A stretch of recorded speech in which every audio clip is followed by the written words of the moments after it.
Olá, meus amigos, tudo bem? Voltamos agora para a resolução das provas de nível superior do concurso da Câmara Municipal de Juiz de Fora e Banca Consulpan, beleza? Vamos que vamos. Textinho, né? Para as questões de 1 a 10, são 2 textos, aliás, padrão, né, dessa banca para esse concurso especificamente. Vamos ver o que nós encaramos aqui pela frente. As instituições, sociedades, tá esquisito isso aqui, se configuram em padrões econômicos, culturais e ético-políticos. Esses padrões são correlatos de uma ordem historicamente construída.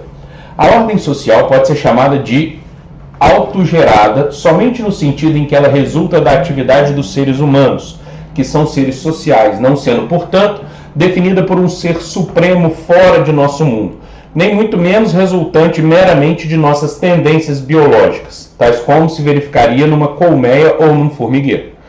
A ordem social é autogerada coletivamente a partir da produção e reprodução coletiva da existência humana. Essa empreita, transformando-se constantemente de acordo com as reconfigurações da correlação de forças econômicas e ético-políticas, possui uma dimensão histórica radical, pois tudo está em um processo e um devir contínuo. A história não dá saltos, nada acontece sem ter sido preparado, sem que condições específicas não tivessem possibilitando o advento do novo. A ordem social é construída historicamente e só é criticamente compreensível segundo a configuração das forças sociais em dado momento, o que pode ser investigado a partir da pergunta sobre a quem ela serve. Essas forças expressam o entrelaçamento das relações de poder econômico, político, técnico-científico, comunicativo e bélico. Devido ao caráter instável da configuração e constituição social, nenhuma ordem, padrão de reconhecimento entre as pessoas em relação ao qual se estabelece o que cabe a cada uma fazer, ceder, oferecer e receber, deve ser entendida fora do processo contraditório de destruição e criação de padrões, da desordem que lhe é correlata, das ações que não se enquadram nos padrões de reconhecimento estabelecidos num determinado momento, mas que os tornam relativos. O poder público tem se definido como esquema de constrangimento, capacidade de definir prioridades para a coletividade, controle dos meios de produção e reprodução da existência social e dos meios de persuasão e de repressão. A sociedade é desigual porque a partilha do poder econômico gera diferenças históricas definidas pela divisão social do trabalho e da propriedade. Assim, a desigualdade de poder de consumo é apenas a ponta do iceberg da configuração das forças sociais, do processo histórico segundo o qual uma sociedade se constitui. A ordem expressa nas leis constitucionais que modulam juridicamente uma sociedade reflete e justifica a configuração de forças históricas, que define como os frutos da cooperação social são diferentemente apropriados. Bom, aqui está o texto e agora temos as nossas questões, né? Conforme as ideias apresentadas no texto, é correto afirmar que as sociedades, vamos lá, letra A, organizam-se como consequência das coerções biológicas da espécie humana e de suas crenças transcendentais? Não, muito pelo contrário, né? O que ele está dizendo é que não somos como, por exemplo, uma colmeia ou um formigueiro, que nos levamos por questões biológicas, né? E que o que ele considera questões sociais, né, está relacionado àquilo que não extrapola, que não vai para questões sobrenaturais, algo do tipo, né? Então, essa aqui está falsa. Isso é fácil da gente perceber logo no início, ó, padrões econômicos, culturais e ético-políticos. Os padrões são correlatos de uma ordem. A ordem social pode ser chamada de autogerada somente no sentido em que ela resulta da atividade dos seres humanos, que são seres sociais, não sendo definida por um ser supremo fora de nosso mundo, nem muito menos resultante de meras tendências biológicas. Então, está aqui no texto, a gente comprova facilmente, né? São moldadas por fatores externos à atividade humana e, portanto, escapam ao controle dos indivíduos que a constituem? Não, segundo ele, segundo o texto, as sociedades não são assim. Porque isso aqui, a letra B, de alguma maneira, corrobora, ratifica, confirma a letra A, né? De uma forma mais ampla, menos específica, mas vai no mesmo sentido, né? estão em constante transformação conforme as relações contraídas entre, por exemplo, o poder econômico, o político e o bélico. Vamos ver lá no texto. Vamos procurar. Olha só. Essa empreita, parará, ó. Transformando-se constantemente de acordo com as reconfigurações da correlação de forças econômicas e ético-políticas. Possui uma dimensão histórica radical, pois tudo está parará. Vamos continuar procurando aqui, ó. Tem uma hora que ele fala das questões bélicas, ó. Essas forças expressam o entrelaçamento das relações de poder econômico, político, técnico, científico, comunicativo e bélico. Ou seja, a letra C, olha só, interessante aqui, ó. Estão em constante transformação conforme as relações contraídas, perfeito, entre, por exemplo, ou seja, ele não está esgotando, ele não está dizendo que são só essas as questões, porque lá no texto ele traz outras questões.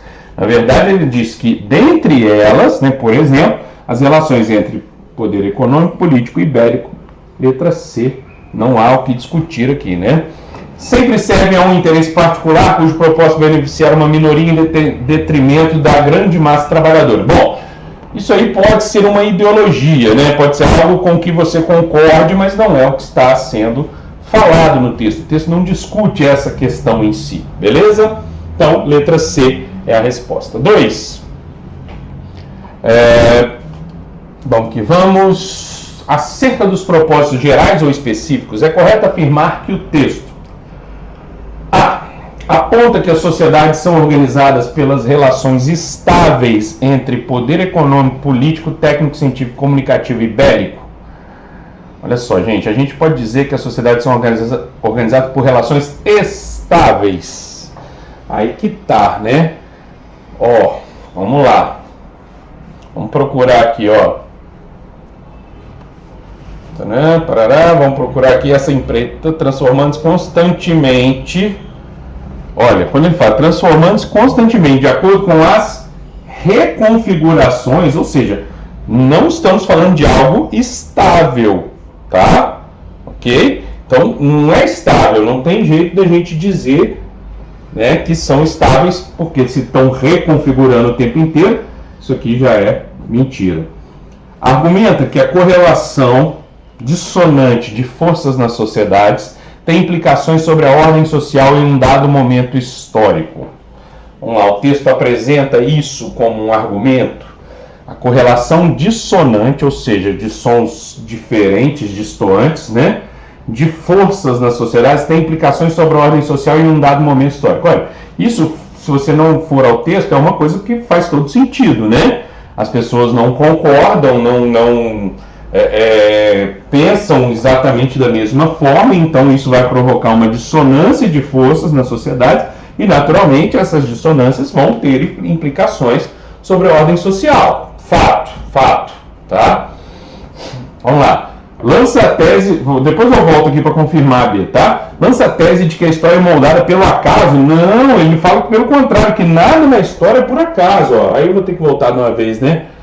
Aqui ele ainda falava, ó, devido ao caráter instável, né, para comprovar que a letra A não serve, né?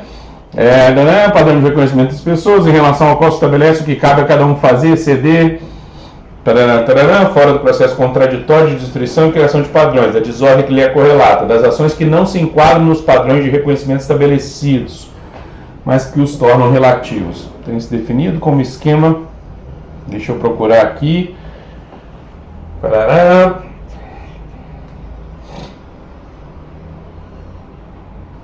Vamos lá, peraí, deixa eu voltar aqui na questão. Eu estou procurando a questão do acaso ali, né? Ó, vamos ver o negócio do acaso. Tá aqui, ó.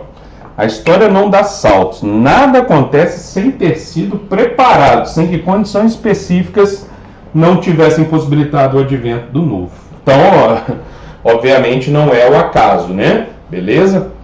Vamos lá de novo na questão. Comenta que a correlação dissonante. Letra D. Apresenta uma visão normativa da sociedade, pois somente o controle das forças econômicas e ético-políticas garante uma sociedade justa. Olha só, vamos lá. Veja bem. Quando ele fala aqui em relação... Quer ver? Ele diz que tudo está em um devir contínuo. Que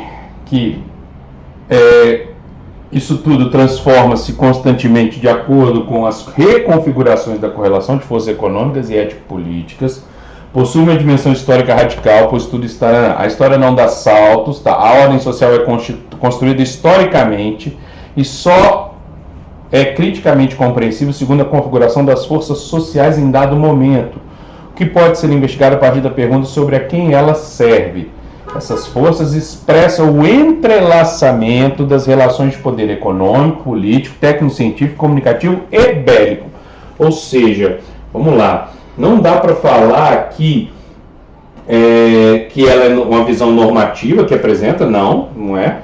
E, principalmente, somente o controle das forças econômicas e ético-políticas garante uma sociedade justa, não, porque temos outras questões ali envolvidas, né? Questões comunicativas, bélicas, etc., e não apenas essas. A resposta do gabarito com a qual eu concordo é a letra B de bola, né? Argumenta que a correlação de somente força nas sociedades tem implicações sobre a ordem social em um dado momento histórico. Fato, né? Essas várias forças, quais são essas forças? Essas questões que a gente acabou de falar. As questões, vou voltar lá no texto mais uma vez, essas forças, expressam o entrelaçamento das relações de poder econômico, político, técnico-científico, comunicativo e bélico. Isso tudo junto, beleza? Então, a resposta aqui só pode ser a letra B de bola. Questão de número 3. Conforme o texto, uma das propriedades que define o poder público é a. Controle dos meios de comunicação de massa e constante imposição ideológica. Vamos lá. Segundo o texto, cuidado, hein? Que define o poder público. Vamos lá no texto, vamos voltar ali. Lá no final ele fala: o poder público tem se definido como esquema de constrangimento, capacidade de definir prioridades para a coletividade, controle dos meios de produção e reprodução da existência social e dos meios de persuasão e de repressão. Tá? Beleza? Então vamos ver. Controle dos meios, não.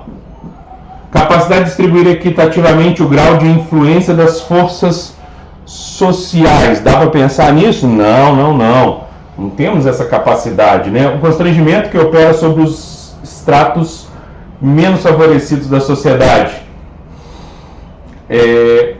Essa aqui poderia deixar você em dúvida, né? Só que ele fala só do constrangimento lá no texto, ele não vai além, ele não diz sobre quem, né? Agora olha a letra D, o estabelecimento daquilo que é prioritário para o conjunto da sociedade. É exatamente o que nós temos aqui, ó. Poder público tem se definido como esquema de constrangimento, capacidade de definir prioridades para a coletividade, controle dos meios de produção e reprodução da existência social e dos meios de persuasão e de repressão. Ou seja, quando a gente olha o estabelecimento daquilo que é prioritário, né, é isso que nós temos como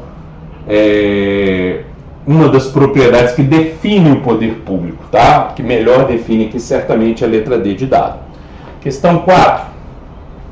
Ainda segundo o texto, desigualdade social resulta, vamos lá, da incapacidade de o poder público gerenciar os interesses coletivos beneficiando os mais ricos. B. Do estabelecimento de um corpo de leis que define como os bens sociais serão apropriados. C. Do acúmulo de poder econômico em setores da sociedade que não estão sujeitos às pressões ético-políticas. E D. Das assimetrias históricas oriundas da divisão social do trabalho e da propriedade, ou seja, da partilha do poder econômico. Bom, gente, é um perigo essa questão, porque você não pode se deixar levar por motivações, por assim dizer, políticas suas, né? Vamos lá. A sociedade, eu volto no texto, sempre o texto, galera, sempre o texto, tá? A sociedade é desigual porque a partilha do poder econômico gera diferenças históricas definidas pela divisão social do trabalho e da propriedade. Gente, Se eu voltar lá na questão 4, eu vou achar isso exatamente na letra D de dado, das assimetrias históricas oriundas da divisão social do trabalho e da propriedade, ou seja, da partilha do poder econômico. Pronto, né? Então, fique esperto, não se leve por suas paixões, tá? Aqui é prova, então você tem que ir no texto e voltar no texto, porque fala ainda segundo o texto, tá bom? Questão 5. Acerca da organização linguística do texto, é correto afirmar que, vamos lá, o vocabulário e a organização sintática dos períodos caracterizam o texto como instrucional. Mentira, o texto de instrução teria predominantemente verbos no modo imperativo ou com sentido imperativo, o que não é o caso, por exemplo, tá? A presença de marcas de oralidade caracteriza esse texto como informal. Não tem marca de oralidade, não tem essa coisa de ser um texto informal, pelo contrário. C. Tanto as estruturas morfossintáticas utilizadas quanto a abordagem dada ao tema são próprias de relatório de pesquisa científica. Olha só, um relatório de pesquisa científica teria que trazer dados, né? Teria que, quando eu digo dados, estatísticas, referências a teóricos e tudo mais, mas não é isso que acontece aqui, né? A apresentação de teses e dos argumentos que as suportam caracterizam o texto como predominantemente argumentativo. Sim, é um texto predominantemente argumentativo e a gente vai ajudar a provar isso com a resposta da número 2, ó. Argumenta que... Opa, peraí, volta. Argumenta que... Ó, se ele argumenta que, né, então... E isso era certo, é um texto de fato argumentativo. Resposta aí, letra D de dado. Bom, eu vou parar esse bloco por aqui, gente, para a gente poder dar um intervalinho e o vídeo não ficar muito grande, beleza? Já já eu parto para continuar essa resolução aqui, tá bom? Um abraço e até já!